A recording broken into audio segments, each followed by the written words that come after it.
¿Qué tal? ¿Cómo están? Claudia Sheinbaum manda un mensaje de amor y paz a la oposición o a la poposición, como luego aquí le decimos,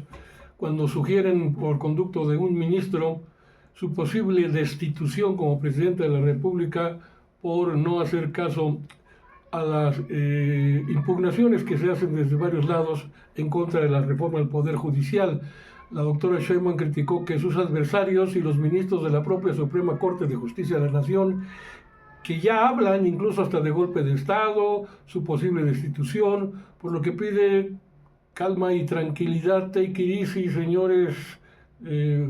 serenidad y paciencia, mis queridos solines del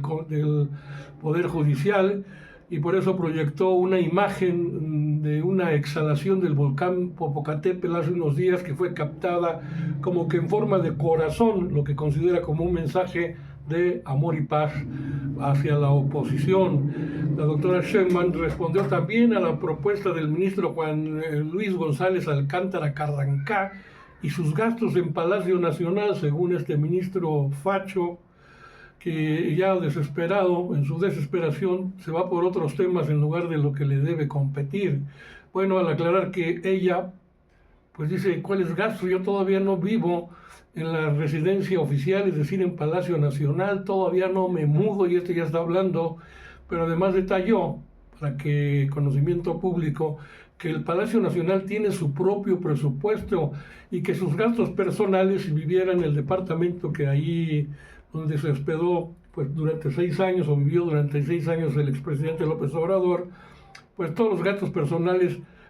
corren a cuenta de su propio salario como presidenta y desde luego también pues yo creo que de su esposo tiene que entrarle con una lana para el mantenimiento de ese departamento pequeño. Luego la doctora Sheinbaum acusó que ministros de la Suprema Corte están provocando lo que está pasando en todos estos días al enviar y enviar impugnaciones y amparos, porque no creo que los ministros sean ignorantes, son doctos en el derecho, en muchas materias, y es imposible que no sepan lo que dice la Constitución en temas como de que el Poder Judicial no puede legislar, no es poder reformador, es poder de administración de justicia y sus funciones, perdón, están marcadas por andar comiendo cacahuates. Bueno, dice que la está provocando los ministros para que ella promueva o el Poder Legislativo un juicio político en su contra, pero esto no va a suceder, dice la presidenta en clara alusión a la posible invalidación de la reforma al Poder Judicial. Sin embargo, la presidenta adelanta que no caerá en estas provocaciones y no se promoverá, como quisieran ellos, los ministros, un juicio político en su contra, por más que estén violentando o violando ellos mismos la Constitución. Y por eso invitó en su mañanera del pueblo a un abogado,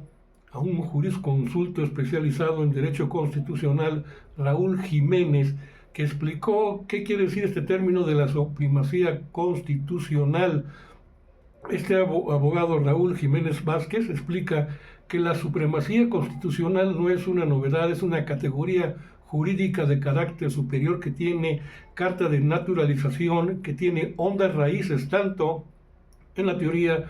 en la doctrina jurídica, en la interpretación judicial y en nuestro artículo 133 constitucional. ¿Qué dice el 133? Aquí traje mi tumbaburros, esto deberían de usarlo ustedes, aquellos que me preguntan, cuando menos, ¿qué dice tal artículo? ¿Qué dice tal artículo? Bueno, cuando menos cómprense una constitución pequeña, ahí están todos los artículos, o ya de perdida googleenle en su teléfono celular y ahí pueden leer, pero ni eso, no les dan ganas ni de leer. Vamos con el artículo 133 que, a ver, ya lo estoy perdiendo, ¿dónde lo dejé? 133 que dice, aquí lo tenemos, Dice, esta Constitución, las leyes del Congreso de la Unión que emanen de ella y todos los tratados que estén de acuerdo con la misma, que manden de ella y todos los tratados que estén de acuerdo con la misma, celebrados y que se celebren por el presidente de la República con aprobación del Senado, serán la ley suprema de toda la Unión. Los jueces de cada estado se arreglarán a dicha Constitución, leyes y tratados,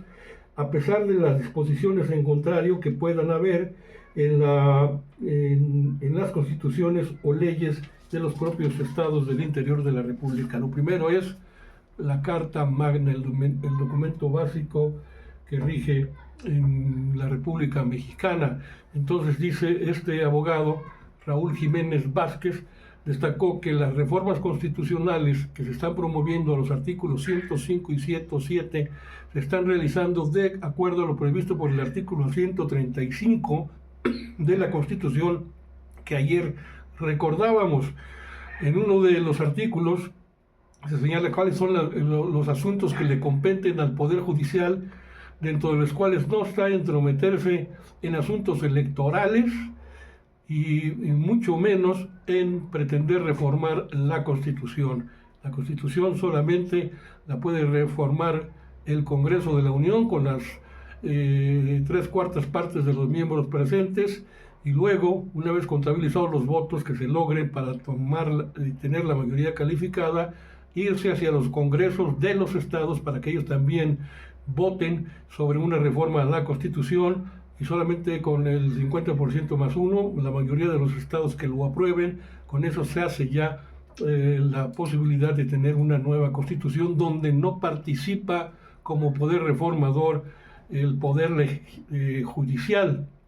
Además, señala que cuando el proceso concluye, esas reformas constitucionales serán parte inseparable de la Constitución, me refiero a la reforma judicial, serán texto constitucional y figurarán como normas imperativas y de cumplimiento absoluta y definitivamente imparable, por lo que se elevará a rango constitucional el impedimento para someter a revisión judicial las reformas o decisiones en general y en particular las que nos ocupan en esta parte del proceso histórico de nuestro país, que es, por cierto, pues es la reforma del Poder Judicial. En el artículo 107, que ya también mencioné, por eso lo dejé un poquito aparte, se establece que el juicio de amparo, la ley de amparo tiene un artículo 61, este artículo 61 se elevará también a rango constitucional. Ahí se establece que el juicio de amparo es improcedente de contrarreformas o adiciones a la Constitución, lo que ya está previsto, como les decía, en el artículo 61 de la Ley de Amparo, que establece que el juicio de amparo es improcedente contra reformas o adiciones a la Constitución, lo que alegan estos tipos pretendiendo imponer su criterio cuando saben que esto no lo pueden hacer, no está en sus funciones. Constitucionalmente les está vedado al Poder Judicial hacer reformas a la Constitución y deben respetar el artículo, por eso el artículo 61. El actual coordinador de política y gobierno de la Presidencia de la República, ya pasando a cómo va caminando la reforma, cómo se van a elegir a los jueces, ministros, magistrados del Poder Judicial para el próximo año. Hay un comité o comités de evaluación, uno por parte del Ejecutivo, otro por parte de la Cámara de Diputados y de la Cámara de Senadores, y otro por parte del Poder Judicial. Perdón, otra vez. Del Poder Judicial. Entonces, ya dieron a conocer tanto el Poder Ejecutivo a través de la doctora Claudia Sheinbaum y el Poder Judicial el listado de los quienes van a estar integrados en los comités de evaluación. Por ejemplo, el del Poder Ejecutivo será encabezado por Arturo Saldívar, ya les había dicho quién es el actual coordinador de política y gobierno de la Presidencia de la República, pues este comité de evaluación lo encabeza él, Arturo Saldívar. Para la elección extraordinaria de jueces, magistrados y ministros a llevarse el próximo año. El comité también lo van a integrar juristas destacados según lo informó el gobierno de México, como Maricruz Cortés Ornelas, Javier Quijano Vaz, Vanessa Romero Rocha e Isabel Inés Romero Cruz, de acuerdo con lo emitido por la Presidencia de la República, 3 mujeres, 2 hombres. Esto es para la elaboración de los listados de las y los candidatos a participar en esta elección extraordinaria del próximo año de personas juzgadoras. Y la Suprema Corte de Justicia de la Nación también, por su parte, eligió a 5 integrantes de este comité, de su propio comité de evaluación, que se encargará de seleccionar a los aspirantes a ministros, magistrados y jueces federales, y a través de diversas votaciones, pues el Pleno del Poder Judicial designó a los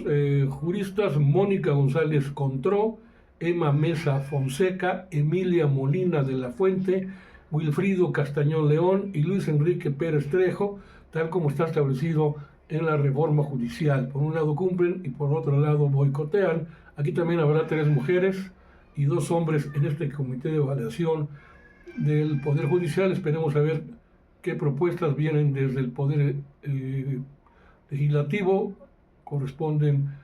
nombrar a los suyos a la Cámara de Senadores y el otro a la Cámara de Diputados. Y bueno, pasando ya a otra cuestión, recuerdan a esta niña de 14 años violada, que abortó. Desgraciadamente se le provocó un aborto espontáneo. Pues la doctora Sheinbaum, la presidenta de la República, subrayó la labor de la secretaria de las Mujeres, Citlali Hernández, por su intervención en este caso. La chica se llama Esmeralda, la niña, pues es una niña que había sido detenida en Querétaro por un fiscal imbécil que la acusó de homicidio por sufrir este aborto espontáneo. Bueno, resulta que la doctora Sheinbaum confirmó que Esmeralda ya fue liberada. Hizo una muy buena intervención en Querétaro la secretaria Citlali Hernández. La verdad, dice la presidenta, le envío mis felicitaciones y creo que con la sensibilidad que tiene Citlali,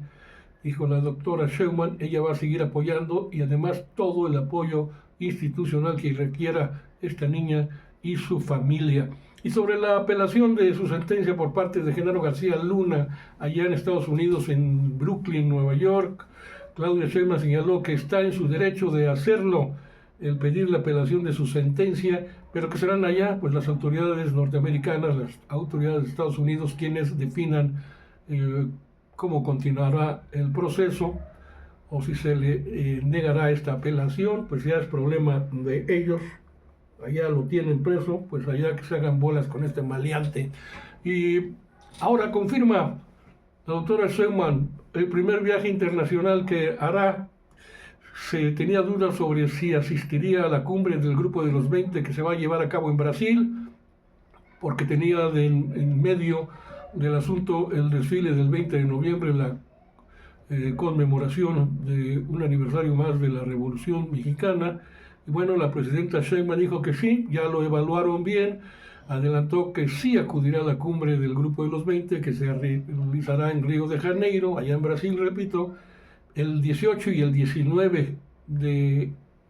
noviembre, y aclara que regresará ese mismo día, échala duro a México el mismo 19 de noviembre para estar presente en el desfile del 20 de noviembre para la conmemoración de la Revolución Mexicana. También una buena noticia recibió la doctora Sheinbaum como integrante de un premio Nobel de sustentabilidad. Agradeció a la Fundación de la Familia Nobel que le entregará este premio Nobel de sustentabilidad y explicó el porqué, que el premio es por el trabajo académico y con su trabajo como servidora pública que realizó cuando era jefa de gobierno de la Ciudad de México.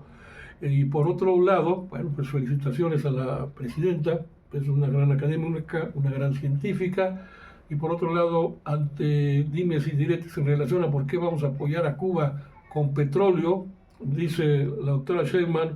el gobierno de México seguirá apoyando a Cuba por razones humanitarias e indica que se está apoyando a ese país con asesoría técnica. Además, apunta que México produce diariamente 1.600.000 barriles de petróleo diarios, como les digo, por lo que enviar 400.000 barriles, que ese es el compromiso que se tuvo con el gobierno cubano. Enviar 400,000 barriles de petróleo a Cuba no supone ni siquiera la producción diaria que tiene México. Bueno, entre el embargo pues, de Estados Unidos a la isla, pues un granito de arena lo pone México para auxiliarlos con enviarles una cantidad de petróleo que pues es mínima si se toma en cuenta la producción diaria de nuestro país. Y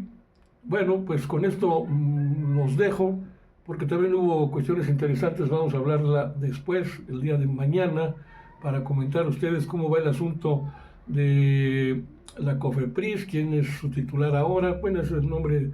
se los doy. Se trata de Armida Zúñiga Estrada, quien tiene ya 10 años de experiencia en el procesamiento de muestras médicas, pero hubo todo una jornada de información importante, cómo se van a conseguir y administrar los nuevos medicamentos, a quiénes se les van a comprar, si en la farmacia o la mega farmacia que construyó el presidente histórico de México, el gobierno de López Obrador, continuará, etcétera, etcétera, etcétera. Pues nos vamos a ir con eso, medicamentos e insumos médicos, en lo que será la compra consolidada durante el periodo 2025-2026. Pero eso mañana se las platico. Gracias.